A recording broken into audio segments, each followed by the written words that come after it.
దాని తర్వాత 8 మెంబర్స్ కి బండిలో ఊకోబెట్టిరు. మేము కూకోం ఏడ తీసుకోవచ్చురు ఫస్ట్ చెప్పండి, దాని తర్వాతనే మేము పోతాము, అప్పటిదాకా మేము బండి ఎక్కము అని చెప్తే మా దగ్గర నుంచి ఫోన్లు అవి గుంజుకోవడం జరిగింది.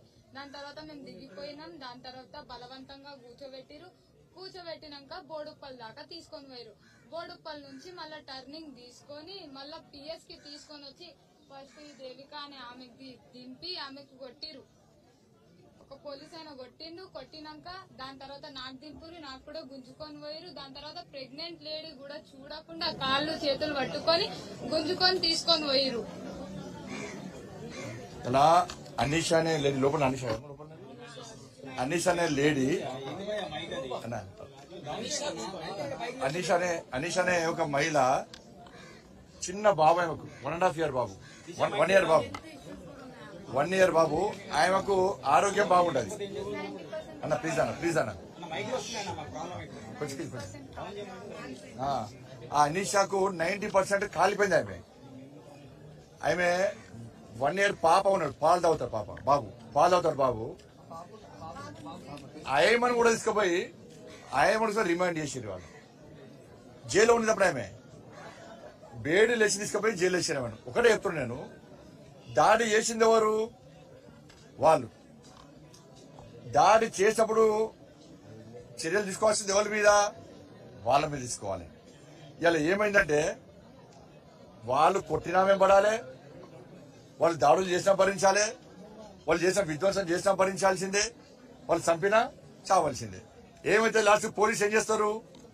ఏదో ఆస్తి పంచుకున్నట్టే వీళ్ళ నలుగురిని వాళ్ళ నలుగురు.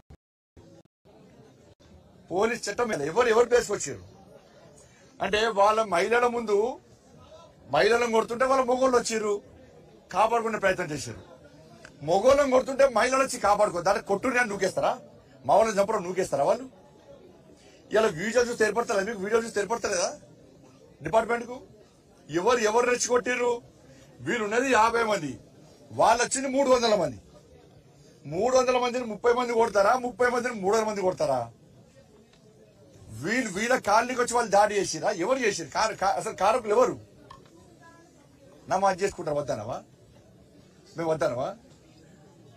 Congress party minority declaration announce చేసింది అప్పుడు ఎలక్షన్స్ అప్పుడు. దానిలో డైరెక్ట్ ముస్లిం మైనార్టీ డిక్లరేషన్ అనౌన్స్ చేశారు, ఇండైరెక్ట్ హిందూ డిక్లరేషన్ కూడా అనౌన్స్ చేశారు. ఏంటంటే మేము మైనార్టీ డిక్లరేషన్ ఇచ్చేసినాం, మేము ఇక హిందువులను కాపాడే పరిస్థితి, మీ బతుకు మీరు బతకండి, మేము మైనార్టీలో కొమ్ము కాస్తామని చెప్పి కాంగ్రెస్ పార్టీ మైనార్టీ డిక్లరేషన్ చేసింది. కానీ ఆ సమయంలో ఆలోచించినటువంటి తెలంగాణలో హిందూ సమాజం ఆలోచించకపోవడం వల్లనే ఈ దాడులు. కాంగ్రెస్ పార్టీ మైనార్టీ డిక్లరేషన్ ఇస్తే తెలంగాణ రాష్ట్రంలో హిందూ సమాజం ఏం చేయాలి? అలర్ట్ కావాలి. కులాలు చూసిర్రు, వర్గాలు చూసిర్రు, ఊర్లు చూసిర్రు, ఓట్లు గుద్దుతిరి కాంగ్రెస్ పార్టీకి మీరు ఓట్లేసి గెలిపిస్తే, మైనార్టీ డిక్లరేషన్ కాంగ్రెస్ పార్టీ ఓట్లేసి గెలిపిస్తే కాంగ్రెస్ పార్టీ ఇచ్చే సమాధానం హిందువులకి ఏంటంటే పేదల మీద దాడి చేయడము ఉల్టా 307 కేసులు పెట్టించుకోవడం వీళ్ళ మీద. అరే చంపడానికి వాళ్ళు చంపే ప్రయత్నం చేస్తే వీళ్ళ చేతిలో మారణాయుధాలు ఉన్నాయా? ఏమున్నాయి వీళ్ళ చేతిలో? మారణాయుధాలు పట్టుకొని వచ్చింది వాళ్ళు. 307 కేసు వాళ్ళ మీద పడతారా? సంతృప్తీకరణ అంటారు దీన్ని. అంటే వాళ్ళని సంతృప్తి పరచడానికి ఇలా వీళ్ళని అన్నదొక్కాలి, హిందువులు అన్నదొక్కాలి. ఇలా ఏమైంది? సెక్యూరిటీ వాళ్ళకి ఇస్తున్నారు, దాడులు చేసిన సెక్యూరిటీ ఇస్తున్నారు. వాళ్ళు ప్లీజ్ సార్ రండి సార్ అని రాచ మర్యాద తీసుకొచ్చి 5 రిమాండ్ చేసిరట. రిక్వెస్ట్ చేసి బతిలాడి వీళ్ళని గుంజుకపోయి రిమాండ్ చేసారు. వీళ్ళని గుంజుకపోయి ఈ అమ్మాయి, చిన్న అమ్మాయి, ఈ అమ్మాయిని కొడితే కొంచెం ఇంగిత జ్ఞానం ఉందా? గోవిందరెడ్డి సిఐ గారు, అనిల్ ఎస్ఐ గారు పక్కా కోర్టుకి ఇస్తాం, మనం 80% వదిలిపెట్టాం. మేము వాళ్ళు మీ పని చెప్తున్నారు, మహిళలను చూడకుండా కొడతావా అనిల్ కుమార్ ఎస్ఐ గారు? ఇదానండి పద్ధతి? ఏ చట్టం చెప్పింది నేను కొట్టుమని? ఏ ప్రభుత్వం చెప్పింది నేను కొట్టుమని? మహిళలను కొట్టే అధికారం ఎవడిచ్చింది నీకు? ఏ ఆఫీసర్ ఇచ్చింది నీకు అధికారం కొట్టే అధికారం? ఇంకా అమ్మాయిని తీసుకొని కొడతావు నువ్వు. ఇంతకుముందు ఒకసారి ఇంత యాక్టింగ్ అన్నాడు ఆయన, మీరు మీద చూసింది. ఇప్పుడు ఆయన్నే కొడుతున్నాడు, పడిపోయాడు అట్టిగానే. మీరు చూసారా? మీరు పడిపోయాడు, సంవత్సరం ఆఫీసర్ అని. అంటే ఇప్పుడు ఏం చేస్తారంటే ఆ కేసు వస్తారు ఇప్పుడు. ఇక ఇప్పుడు ఆ కేసు గ్యారెంటీ పెడతారు పోలీసులు చంపడానికి అని నేను యాక్టింగ్ నేను చూసినా నాకు చూసిరు కదా మీరు నవ్వురు కదా మీడియా అంతా చూసిరు కదా కింద పడి ఆయన పడి లేచి ఇట్లా పడిపోయినట్టు యాక్టింగ్ చేసి సంతూరు అంటున్నాను నేను ఆయనకు నేమ్ ప్లేట్ లేదు. ఎందుకన్నా కుమార్ డ్యూటీ చేస్తున్నారు పోలీస్ వ్యతిరేకం కాదు కదా. ఇవాళ వాళ్ళకి సెక్యూరిటీ ఇస్తుంది వీళ్ళని ఇష్టపెడుతుంది వీళ్ళకి వాళ్ళ సహాయం చేయడానికి వస్తా కూడా వాళ్ళని ఆడిస్తారు. ఇళ్ళకి తాళాలు వేసారు వాళ్ళని బారికేసి పెట్టారు. నిషేధిత ప్రాంతం ఇది నిషేధిత ప్రాంతం ఇదేమన్నా ఎవరు కంట్రోల్ చేసి వస్తుంది కంట్రోల్ ఎవరు చేయాలి ఈడ పెట్టిరు ఆడ స్టాండర్ హౌస్ పెట్టిర్రు మొత్తం చట్ట వ్యతిరేక కార్యక్రమాలు అన్ని కూడా ఇక్కడ చేస్తున్నాయి. ఇది పెద్ద మాఫియా ఇది పెద్ద మాఫియా. ఇలా మీడియా రాకుండా మాలో రాకుండా ఉంచడానికి కారణం ఏంటంటే వాళ్ళ దగ్గర నుంచి ఎవరికి ముడుపులు ముట్టాలో అన్ని ముడుపులు ముడుతున్నాయి.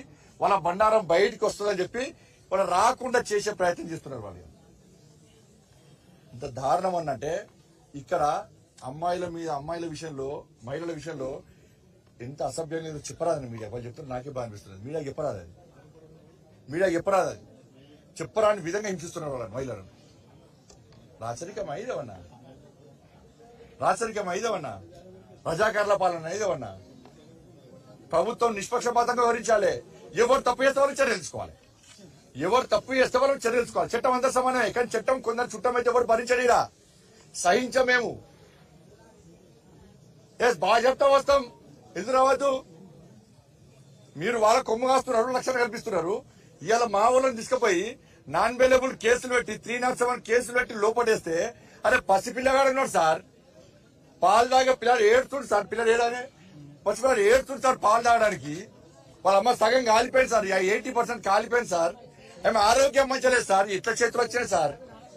మీకు కూడా పోలీసు అధికారులు కొంతమంది అధికారులు ఈ కొమ్మ కాస్తారు. మీ కుటుంబాలనే కదా వాళ్ళు చూస్తే జాలి అనిపిస్తలేదా వాళ్ళు చూస్తే బాధ అనిపిస్తలేదా. ఇంకా పసిపిల్లని చూస్తే కనీసం వదిలిపెట్టాలి ఏమైనా. నేను వెంటనే మళ్ళీ ఎవరు వస్తాడికి ఇవ్వాలా బీఆర్ఎస్ వాళ్ళు వచ్చిందా కాంగ్రెస్ వాళ్ళు వచ్చిరా కమ్యూనిస్ట్ వాళ్ళు వచ్చిందా మళ్ళీ మేమే రావాలి. మళ్ళీ కేసులు మామినే కానీ ఓట్లు మాటేస్తారు. వాళ్ళకు ఓట్లు వేసిన హిందూ సమాజం ఒక్కసారి గుండె మీద చేసుకుని ఆలోచించండి. మీరు ఎవరికి ఓట్లేసి ప్రభుత్వం అప్పచెప్పారు గతంలో ఎవరికి ఓట్లేసారు వాళ్ళు ఎవరు కొమ్ము కాశారు మళ్ళా 3 మీరు ఎవరికి ఓట్లేసారు వాళ్ళకి ఎవరు కొమ్ము కాస్తున్నారు. మళ్ళీ హిందువులకు ఇబ్బంది వస్తే ఏ పార్టీ వస్తున్నది ఏ సంస్థలు వస్తున్నాయి ఒక్కసారి ఆలోచించండి. వాళ్ళు మీరు మళ్ళా ఇవాళ పేదల కోసం వచ్చేది మేమే లాఠీ దెబ్బలు తినేది మేమే జైల్లో పోవాల్సింది మేమే కేసులు భరించాల్సింది మేమే. కాంగ్రెస్ వాళ్ళు ఇంట్లో అంటారు బీఆర్ఎస్ వాళ్ళు ఇంట్లో అంటారు కమ్యూనిస్ట్ వాళ్ళు ఇంట్లో అంటారు. మళ్ళీ మేము మాట్లాడితే మతతత్వవాదులం రేపు ఇస్తారు చెడిపెట్టి రేపు నామినీ ఇస్తారు. ఇక బండి సంజయ్ వచ్చి మాట్లాడిండు పలానా కళ్యాణ్ నాయక్ వచ్చి మాట్లాడిర్రు హిందుత్వం గురించి.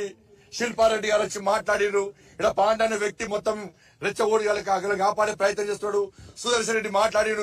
అందరి మీద చెబడిస్తారు. ఇక మేమంతా మతతత్వవాదులం. ఇక ఇలా కాపాడే ప్రయత్నం చేస్తే మేము మతతత్వవాదులం. వీళ్ళ దాడులు చేసాడు సెక్యులర్ వాది. వీళ్ళని కొట్టిన పోలీస్ అధికారులు సెక్యులర్ కాపాడే కోసం కొట్టిన వీళ్ళను. ఇదే చట్టం చెప్తున్నది.